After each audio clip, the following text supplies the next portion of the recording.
Jumpa lagi dalam acara Geku Giku, Gerejaku Girakanku, di kanal YouTube YKB GKI TV bersama saya, Mika, tim aktivitas Sekolah Minggu GKI Kepaduli. Geku Giku memberikan alternatif aktivitas orang tua dan anak yang sesuai dengan kurikulum sekolah minggu dari Bina Warga. Geku Giku, Gerejaku Girakanku. Yuk, Papa Mama, kita ajak anak-anak untuk beraktivitas di hari Minggu, supaya firman Tuhan yang telah mereka dengar dapat terus diingat. Tapi sebelumnya, saksikan dulu yang penting juga untuk Papa Mama, yaitu mini parenting.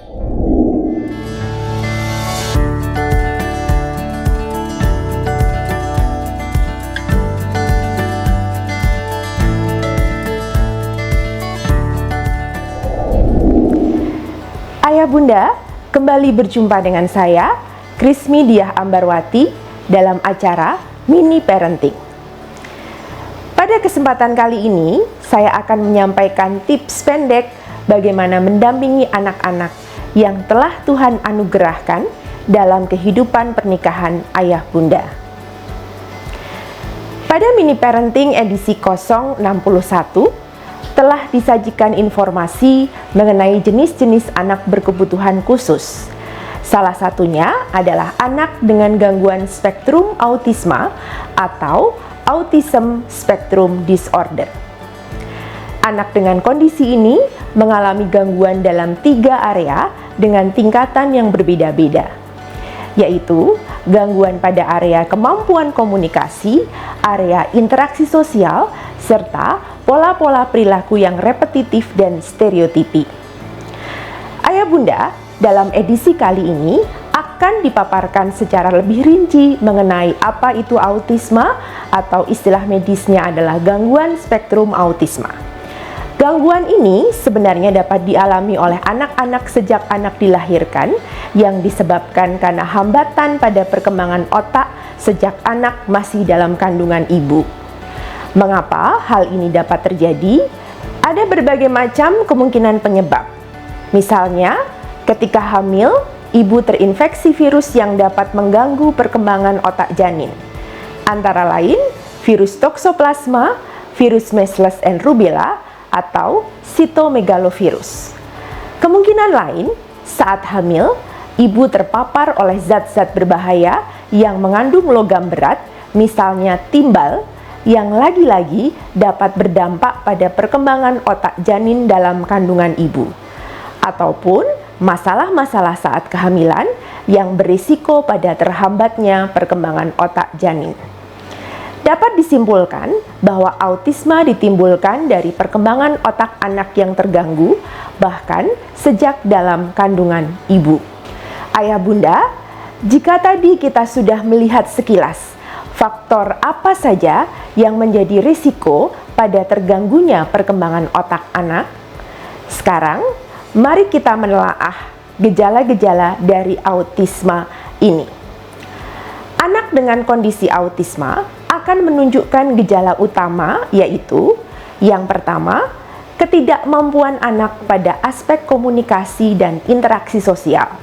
Misalnya, anak tidak dapat berbagi minat, perasaan, pikiran pada orang lain, bahkan anak gagal dalam merespon komunikasi dari orang lain. Anak juga kurang dapat menunjukkan ekspresi nonverbal dalam berkomunikasi, misalnya kurangnya ekspresi wajah, tidak adanya kontak mata, dan bahasa tubuh tertentu ketika sedang berkomunikasi dengan orang lain. Anak kemudian kurang mampu mengembangkan interaksi sosialnya. Ia menjadi sulit menyesuaikan diri dalam lingkungan sosial, sulit menjalin pertemanan karena juga kurang memiliki minat pada kelompok teman sebaya. Gejala yang kedua, anak akan menunjukkan pola perilaku yang terbatas dan berulang-ulang. Misalnya, cara bicaranya yang membeo. Anak hanya sekedar menirukan kata-kata yang diucapkan oleh orang tuanya.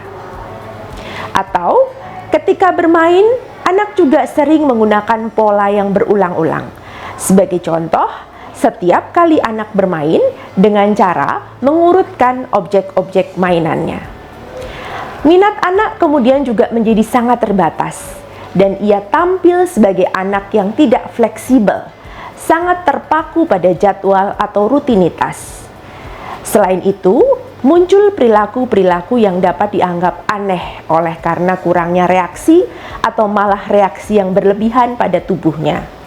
Perilaku ini misalnya dengan sering menggoyang-goyangkan tangannya, memiringkan kepala ketika melihat suatu objek, atau perilaku menolak untuk disentuh maupun dipeluk oleh orang tuanya. Ayah bunda, dari gejala-gejala utama tadi dapat juga muncul gejala penyerta. Pada beberapa anak autis, ketidakmampuan dalam aspek komunikasi diperkuat pula dengan tidak adanya bahasa yang dapat diekspresikan oleh anak. Dalam hal ini, anak tidak dapat memproduksi kata-kata maupun kalimat yang memiliki arti dan dapat dipahami oleh orang lain. Selain itu, pada kebanyakan kasus, anak autis juga mengalami speech delay di masa-masa perkembangannya, sehingga bahasa yang berkembang juga menjadi kurang lazim untuk anak-anak seusianya. Kondisi ini jelas menyulitkan ketika ia akan menyampaikan keinginannya, oleh karena orang lain tidak dapat memahami pola komunikasi anak. Ketika keinginan anak tidak dapat tercapai, ia lalu menjadi frustrasi, dan perasaan tadi diekspresikan melalui perilaku tantrum. Misal, dengan menangis, berteriak, merusak benda di sekitarnya, memukul orang lain, bahkan ada beberapa anak yang melukai diri sendiri dengan membentur-benturkan kepala ke tembok atau memukul wajah maupun kepalanya sendiri. Perilaku tantrum ini juga ditunjukkan ketika anak menemui berbagai perubahan di sekitarnya. Seperti yang telah disampaikan pada gejala utama tadi, bahwa anak autis seringkali terpaku pada jadwal dan rutinitas, sehingga tampil menjadi anak yang tidak fleksibel. Padahal, dunia yang dihadapi oleh anak adalah dunia yang cepat mengalami perubahan. Misal, jika anak terbiasa makan malam dengan menggunakan piring khusus warna tertentu dan pada suatu saat piring itu hilang, lalu anak diminta makan dengan piring lain, maka anak kurang dapat menerima perubahan tersebut dan menjadi frustrasi, yang pada akhirnya diekspresikan melalui perilaku tantrum. Pada kasus lain, ada beberapa anak autis yang juga menunjukkan hambatan pada kemampuan intelektualnya. Anak sulit memahami konsep-konsep abstrak di sekitarnya. Hal ini kemudian membuat anak tampil kurang mandiri. Ia perlu banyak dibantu oleh orang tua ataupun orang di sekitarnya untuk menjalani aktivitas kesehariannya. Terlebih lagi, jika anak berada di situasi sosial, ia jelas membutuhkan bantuan. Ketidakmampuan anak autis pada aspek komunikasi dan sosial ditambah dengan munculnya perilaku terbatas dan berulang-ulang yang membuat anak menunjukkan perilaku kurang lazim untuk usianya, memberikan dampak lain pada anak, yaitu kesulitan dalam menyesuaikan dengan lingkungan sosial. Anak sulit untuk memahami hal-hal yang terjadi di lingkungannya. Anak kurang memiliki konsep yang kuat tentang bagaimana menjalin pertemanan yang sesuai dengan standar sosial. Selain itu, anak juga sulit menerima perubahan-perubahan yang terjadi di lingkungan sosialnya. Ayah bunda, dengan kesulitan-kesulitan yang dialami oleh anak autis, muncul penilaian-penilaian dari masyarakat yang mungkin dapat membuat ayah bunda yang mendengarnya menjadi sakit hati. Misalnya, perilaku mereka sering dianggap aneh karena ada kata-kata anak yang tidak dapat dipahami oleh orang lain, atau juga karena anak sering memiringkan kepalanya, menggerak-gerakkan tangannya. Bahkan jika anak autis menunjukkan perilaku tantrum, mereka sering dianggap sebagai anak nakal atau bahkan anak yang kurang waras. Penilaian negatif dari masyarakat yang muncul dari kurangnya pemahaman mengenai autisme membuat anak kurang dapat diterima oleh lingkungannya. Anak kemudian rentan dikucilkan, bahkan di beberapa kasus berisiko mendapatkan perundungan atau bullying. Kondisi autisme yang disebabkan oleh karena hambatan atau kerusakan perkembangan otak anak, bahkan sejak masih dalam kandungan, merupakan kondisi yang sifatnya menetap sepanjang kehidupan anak. Dapat dikatakan bahwa kondisi autisme ini melekat pada anak selama ia hidup. Mungkin muncul pertanyaan dari ayah bunda, apakah kondisi autis ini tidak dapat disembuhkan? Apakah memang tidak ada terapi atau pengobatan yang dapat membuat anak autis menjadi seperti anak-anak normal lainnya? Ayah bunda, kondisi autisme ini memang akan ditunjukkan oleh anak sepanjang hidup. Namun, dengan perlakuan dan pengasuhan yang tepat dari orang tua, serta dukungan terapi yang diperoleh anak sejak dini, anak dapat dibantu dalam aspek kemandirian diri sendiri dan penyesuaian diri. Ayah bunda, tidak mudah memang mendampingi dan mengasuh anak dengan kondisi autisme.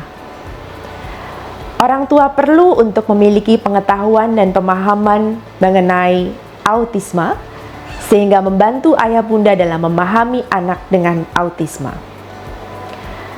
Pemahaman orang tua terhadap kondisi anak dapat membuat ayah bunda menerima anak dengan segala kondisi yang menyertainya. Selain itu, pengetahuan ayah bunda tentang apa itu autisme membantu ayah bunda untuk dapat mengidentifikasi kemungkinan gejala-gejala autisme pada anak sejak dini. Jika sejak awal orang tua sudah merasa bahwa perkembangan anaknya mungkin mengalami hambatan, maka secepatnya kondisi anak tersebut dapat dikonsultasikan ke profesional, antara lain ke dokter anak, psikiater, atau psikolog anak. Semakin cepat orang tua mengetahui kondisi anak yang sesungguhnya, maka semakin cepat pula anak mendapatkan penanganan atau terapi. Selain itu, ketika orang tua dapat menerima kondisi anak dengan autisme, maka menghindarkan orang tua dari memaksakan keinginan atau kehendak pada anak. Anak kemudian merasa diterima oleh orang tuanya, sehingga anak juga merasa nyaman dan dapat meminimalkan munculnya perilaku tantrum akibat frustrasi. Ayah bunda, anak dengan kondisi autisme juga memiliki hak untuk berkembang dengan optimal sesuai dengan kondisi dan potensinya. Oleh karena itu, sebagai orang tua, diperlukan kemampuan untuk menerima anak tanpa syarat dan memberikan apresiasi pada setiap perkembangan yang ditunjukkan oleh anak. Terima kasih.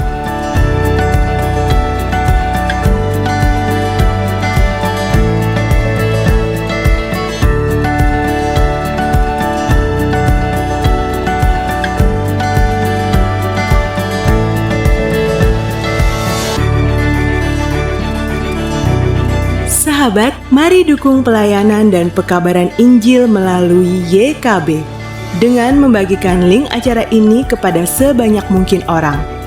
Dukungan juga dapat saudara lakukan dengan mentransfer dukungan finansial ke rekening BCA ke nomor 450 305 2990 450 305 2990 atas nama Yayasan Komunikasi Bersama.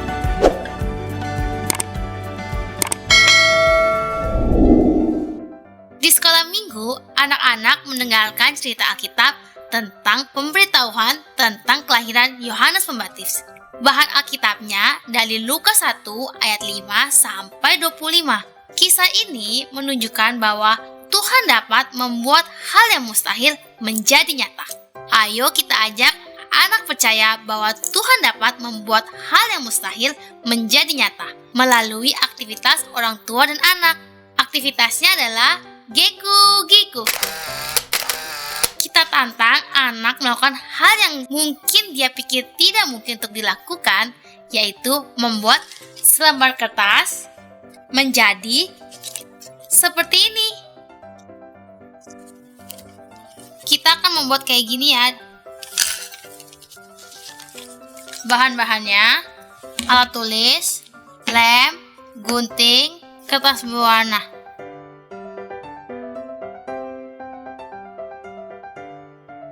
membuatnya? Papa Mama membuat contohnya dulu seperti ini. Lalu, berikan anak selembar kertas untuk dibuat seperti contoh. Mungkin anak akan kesulitan hingga akhirnya ia menyerah. Di saat menyerah, Papa Mama boleh memandu anak untuk membuatnya, yaitu seperti ini. Kertas ini kita lipat 2, lalu lipat lagi.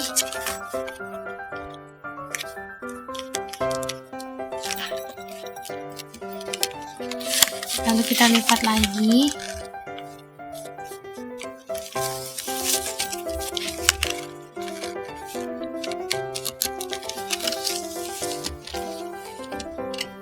Bagian-bagian yang akan digunting, bagian ini, ini,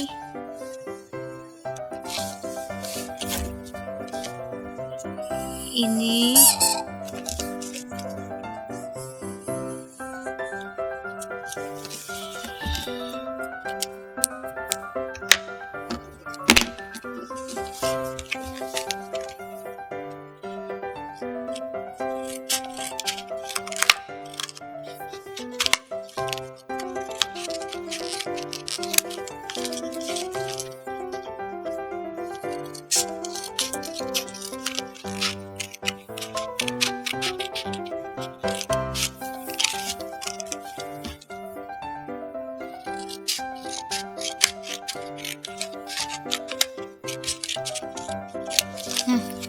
jadi seperti ini.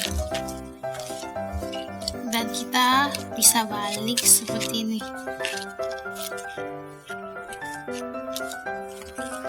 Setelah anak dapat membuat seperti contoh, ingatkan bahwa Tuhan dapat membuat hal yang mustahil menjadi nyata. Lalu lanjutkan aktivitas dengan menulis hal yang diharapkan anak yang sulit diperoleh. Selain menulis harapan, kita juga bisa hias ya. Kita ambil kertas warna, kita hias dulu.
Lalu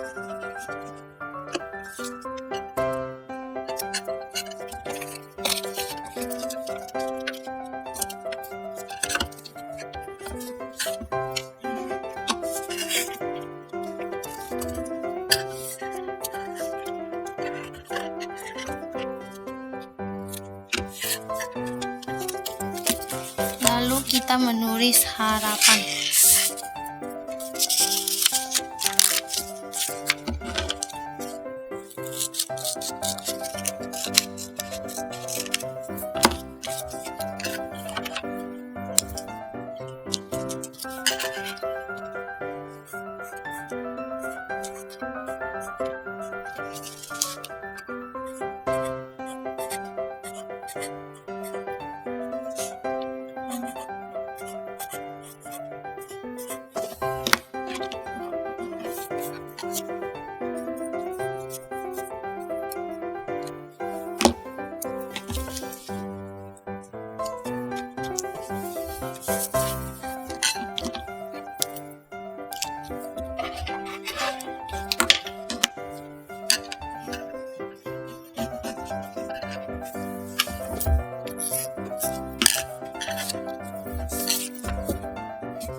Adik-adik bisa menulis harapan yang mustahil untuk menjadi nyata. Apa ya kira-kira?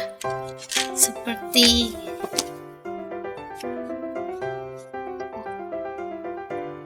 dapat nilai 100 untuk ujian matematika. Rajin saat teduh. Rajin sekolah minggu.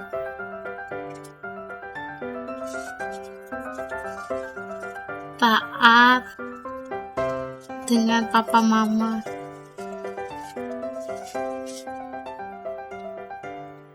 Selalu bersikap baik.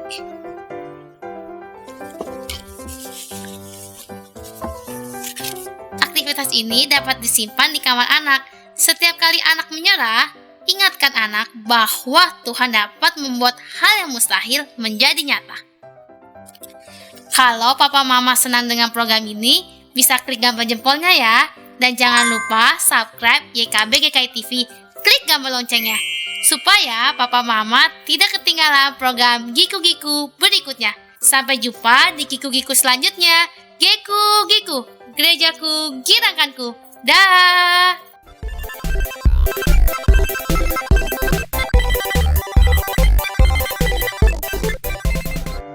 Sahabat, mari dukung pelayanan dan pekabaran Injil melalui YKB dengan membagikan link acara ini kepada sebanyak mungkin orang.